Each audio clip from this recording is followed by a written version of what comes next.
let's take you straight to Pretoria, where there's news on the go. The Statistician General Senga Maluleke currently outlining the GDP figures for the second quarter of the year. And it's just been revealed that, in fact, the country's GDP, the economy, has grown by 0.8%. Senga Maluleke is still speaking there. Let's listen in. And indeed, when we look at that, we can see that mining grew at 3.7%. Agriculture grew at 2.5%, having contributed 0.1 of a percentage point. And indeed, manufacturing growth, 1.8%, contribution 0.2 percentage point. And indeed, trade, 1.7%, having contributed 0.2 of a percentage point. The others that contributed 0.1 of a percentage point were government, personal services, as well as finance, with general government having grown at 0.7%, personal services 0.5%, and indeed finance at 0.3%.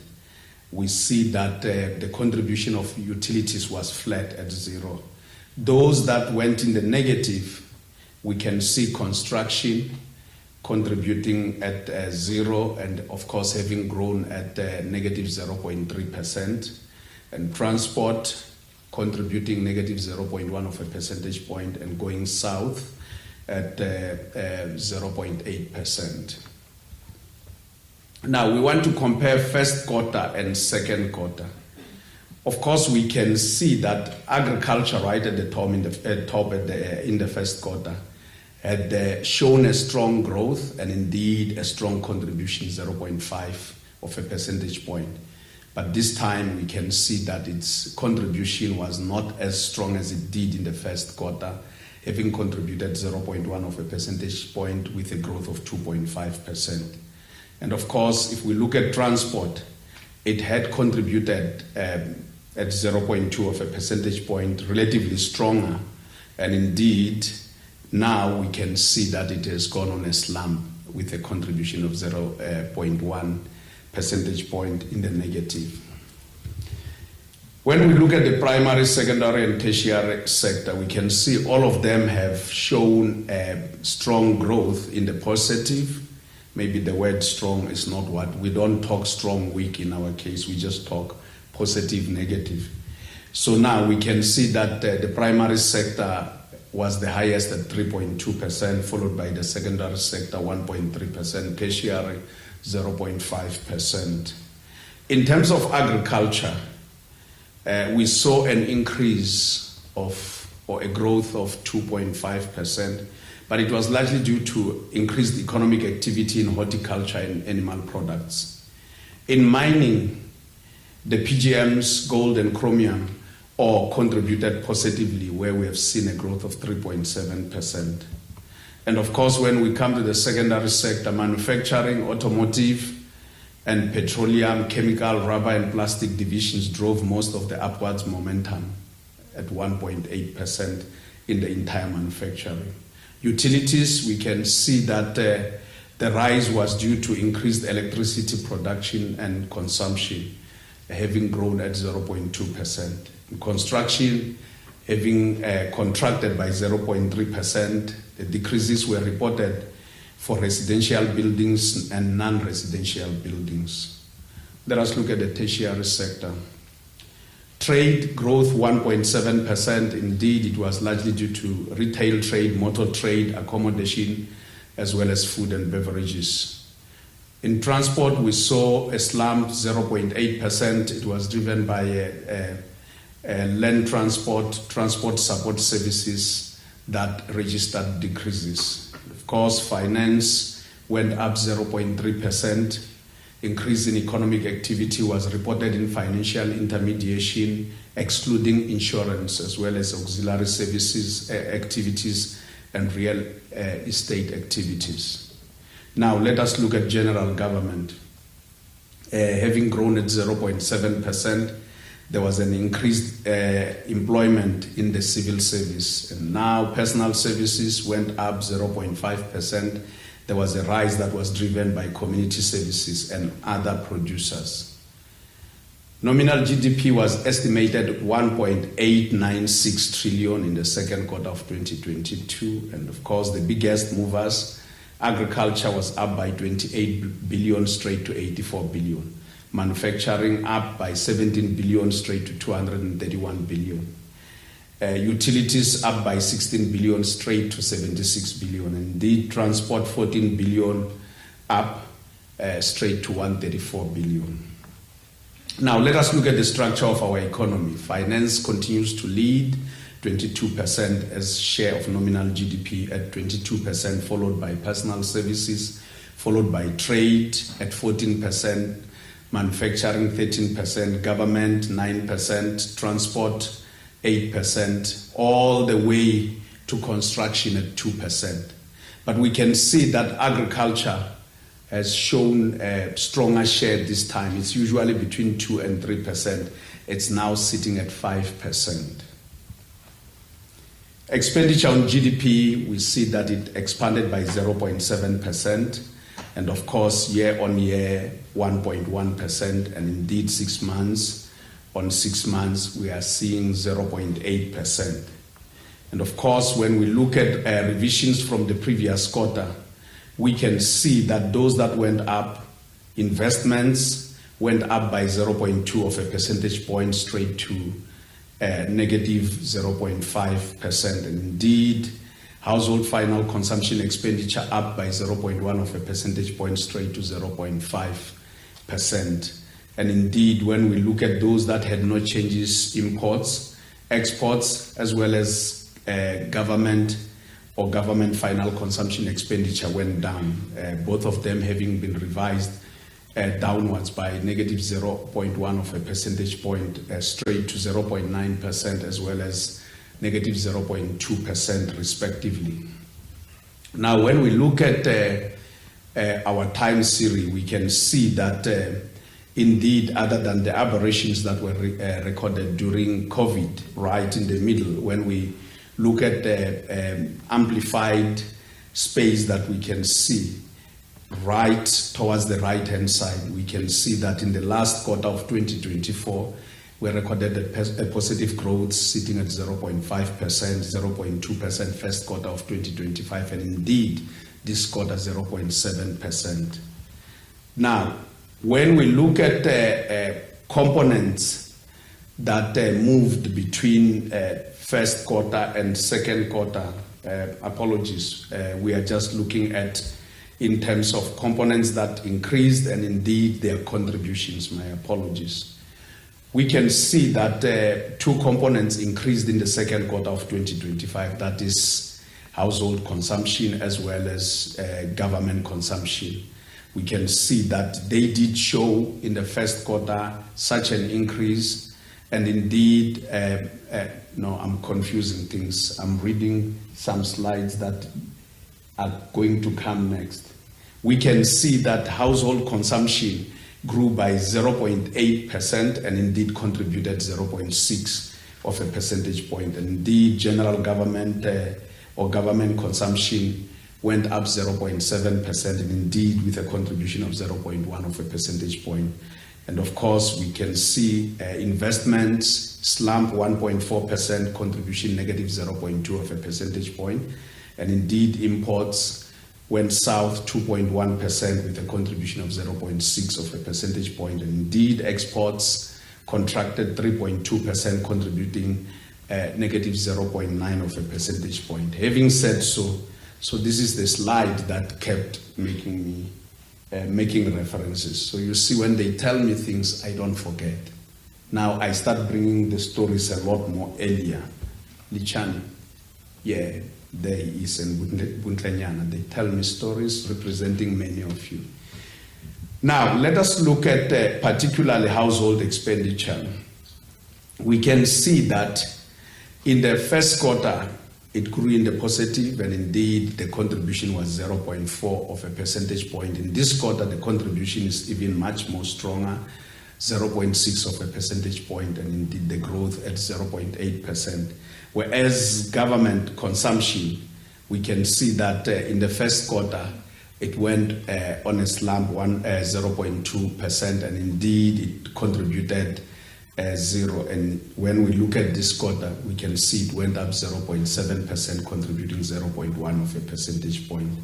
And of course, when we look at household final consumption expenditure, we can see that over time, household expenditure has been showing growth right from the first quarter of 2024, where it went flat 0%, and indeed 1.2%, all the way to the right-hand side at 0.8% as we report on the second quarter 2022. Having said so, we can see that restaurants and hotels experience the highest growth, sitting at 4.8%. And of course, when we look at contributions, the strongest contribution came from miscellaneous goods and services at 0.3 of a percentage point on the right-hand side, followed, of course, by restaurants and hotels, as well as clothing and footwear that contributed 0.2 of a percentage point each, of course, with clothing and footwear having grown at 3.4%. Those that went in the negative are alcoholic beverages, tobacco and narcotics, having gone on negative growth 0.8%. And of course, housing, water and electricity, gas and other fuels having gone in the negative 1%, and of course contributing negative 0.1 of a percentage point. Now, when we make comparisons coming out of the first quarter, we can see particularly that miscellaneous goods and services, restaurants and hotels, as well as education, had grown in the first quarter in the positive, and they continue to grow in the positive. Of course, this time, as we have indicated, with miscellaneous goods and services contributing 0.3 of a percentage point, as opposed to 0.5 of a percentage point that we had seen in the first quarter. Now, when we look at household consumption expenditure, final consumption expenditure, we can see that semi-durable goods recorded the highest growth, sitting at 2.6%. However, the strongest contribution came from services, 0.5 of a percentage point on the right-hand side. And of course, we can see that both durable goods and semi-durable goods contributed 0.2 of a percentage point each. And of course, with durable goods growing at 1.6%. And we see that non-durable goods went on a slump 0.4% with a contribution of negative 0.1 of a percentage point. And when we look at movements that occurred from the first quarter, we can see that semi-durable goods have shown shifts coming out of the negative in the previous quarter, now in the positive. And of course, non-durable goods continue to remain in the negative as they did in the first quarter of 2025. Let us look at government final consumption expenditure.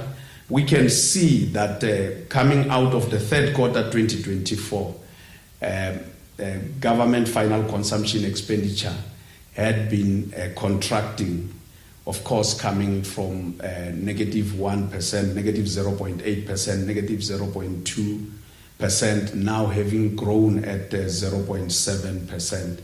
And of course, when we look at investments, they went on a slump. And when we look at investments, over a period of time, starting from the third quarter of 2023, investments have been struggling, having shown only an expansion in the third quarter of 2024. Otherwise, all the quarters consistently going on a negative. And indeed, in this quarter that we are reporting on, having gone on a slump 1.4%. But of course, when we look at the categories, we are saying that other category was the largest drag in the overall growth, having contributed 1.2 of a percentage point in the negative, and of course with the growth of negative 9.9% right at the bottom, whereas machinery and other equipment tried to put a positive contribution, 0.3 of a percentage point, but was not enough to offset the drag that we are seeing from those that contributed negatively. And of course, construction having grown at 0.3% with a contribution of 0.1 of a percentage point. When we look at the previous quarter, we can see that almost all categories have shown different shifts. For example, with an exception of residential buildings, which went in the negative in the previous quarter, and of course contributing in the negative, growing in the negative and contributing at zero. But otherwise, when we look at transfer costs, they were in the positive in the previous quarter, as well as other assets, and in this quarter they have shown a drag, and particularly other assets that have actually weighed heavily in the negative. Change in inventories was sitting at 16.6 billion. And of course, when we look at that, from the first quarter of 2024, we can see that change in inventories has been going in the negative consistently until this quarter that we are reporting on, second quarter 2025, sitting at 16.6 billion on the right-hand side.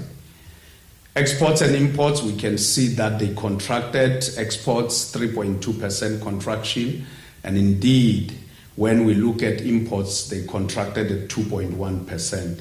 And of course, when we look at exports, we can see that from the first quarter of 2024, 3 quarters in a row, they contracted, but otherwise went up in the fourth quarter of 2024, 2.1%. And of course, as first quarter of 2025, 0.9%, and a slump now of 3.2%. Of course, that the decrease that we have recorded of 3.2% was largely due to a decreased trade in base metals, articles of base metals, as well as vegetable products and vehicle and transport equipment, excluding large aircraft.